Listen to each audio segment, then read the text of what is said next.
It's such a delight to have you join us on another engaging edition of Sports this morning. We're broadcasting live from Channels Television Sports Center in Lagos, Nigeria. My name is Austin Okonakwan. Welcome on board our viewers in Benin, in Abuja, and all other parts of the world that want to talk sports with us this morning.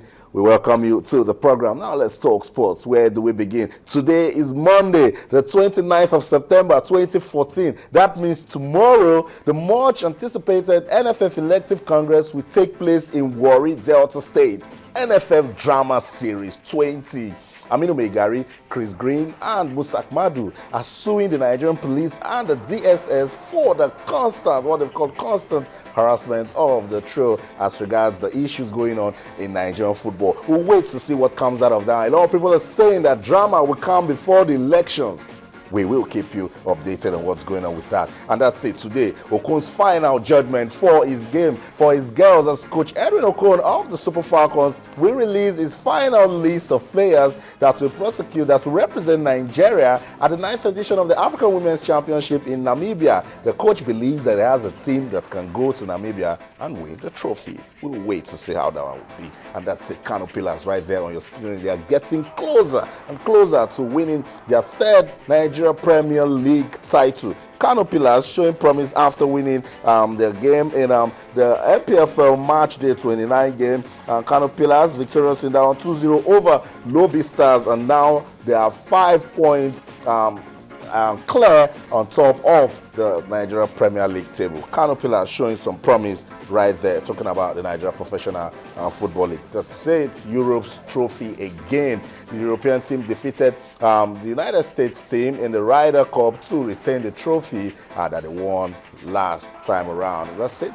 The last time the American team won the Ryder Cup was in 2008, and Phil Mickelson has been talking tough. We'll talk about that one later on the program. Now let's come back home. Today on the program, we want to give attention to developments in Nigerian football, particularly the playing surfaces in the country. Not a good one. I'm sure some of you saw the game between Aimba and Heartland yesterday at the Aba Township Stadium. Not a good one for television because of the playing surface. We'll talk about that later on the program. But before we do, let's let you know that ES Setiv, the Algerian club, they shocked TP Mazembe to qualify for this year's CAF Champions League. It ended 3-2 for TP Mazembe, but despite the defeat, it was the away team, ES Setiv, that qualified on goals aggregates. They will be meeting AS Vita of Congo in what has been termed that will become a dramatic final, because AS Vita is from Congo and they'll be trying to revenge the loss of TP Mazembe. We'll let you see highlights of that one. And while you're watching it, please pay attention to the playing tough. We'll come back, we'll talk. Sports this morning on Channels Television. Stay. In the final for the first time since 1988, while Mazembe will start here as favourites as they seek to overturn that one-goal deficit from the first leg and book themselves in the final for the 7th time. Winners in 67, 68, 2009 and 2010. Now the breakaway. Opportunity for Stiff. Onto the edge of the area. It's Ziaya into the goal, it goes! And now Stiff take a closer step to the Champions League final. Inside the opening 10 minutes, the flag is wrapped around Abdel Malik Zaire when they won the Ghanaian Premier League and featured in the Champions League.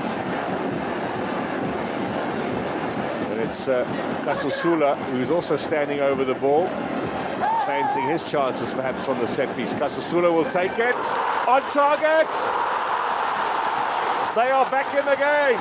Mazembe have equalised. Kasusula with an excellent free kick, and the finish adeptly applied, and Moise Katumbe celebrates along with the rest of the crowd as Ajay gets the final touch. Obviously met the follow-up. This is after the kick was taken. Goalkeeper does well initially to get his hand, very strong hand, and it's the upright though that gets the ball back into the field. 1-1 the scoreline says. It'll be 3-2, or it is 3-2 on aggregate at the moment, but it's no longer. Mazembe go into the lead here. Corner taken short, little flick on, and the home side have levelled it up on aggregate.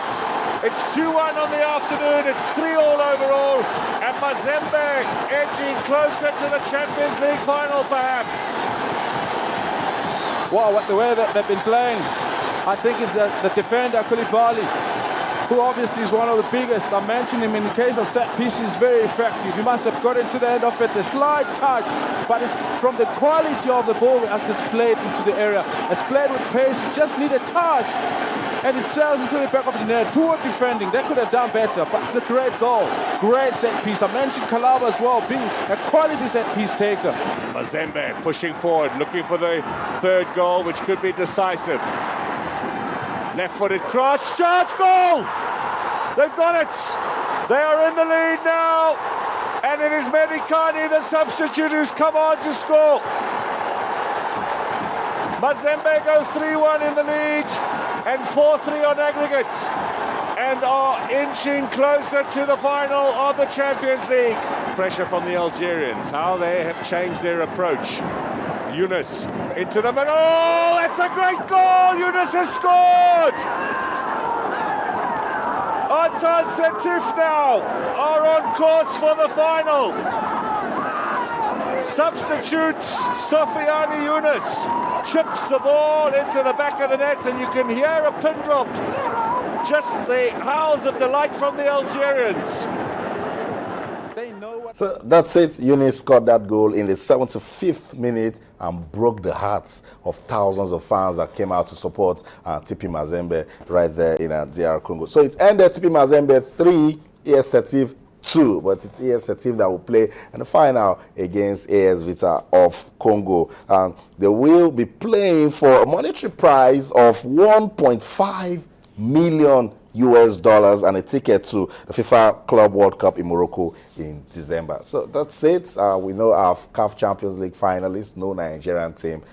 Pretty sad, but what can we do about it? So that's it. I implore you to join us on the program this morning, wherever you are in the world watching sports this morning on Channels Television. You can be part of the program, because today on the program we want to check out ways we can develop football in the country, particularly as we await the new leadership of the Nigerian Football Federation. On Twitter, we're Channels_sports, and on Facebook, we're Channels-sports. On the program this morning, I'll be speaking to a FIFA match agent. His name is Ebi Egbe. He's also a specialist in infrastructural development, particularly on playing surfaces. That's why I brought him on the program. Good to have you on the program, Ebi. Good morning, Austin. How you doing? Oh, good. I was watching that game between TP Mazembe and AS Setif, and first thing first, you want to appreciate the playing surface in that stadium. We're waiting a new leadership of the Nigerian Football Federation. Where do you think they should give attention to? Well, infrastructural development, most especially good playing surfaces, TV-friendly surfaces. You know, I think anybody that wants to come on board, they believe that they can do good for Nigeria, should concentrate more on infrastructure, because we lack infrastructure. The game you just saw, the TP Mosampa Stadium, we were involved in the construction of that pitch. That pitch they have, it's an 11-a-side pitch with a 7-a-side marking. So which means if they want to train 7-a-side, they could use that same pitch. They want to play a proper game, they could use it. The 7-a-side is marked in yellow, the 11-a-side is actually marked in white. And you can see how beautiful it looks.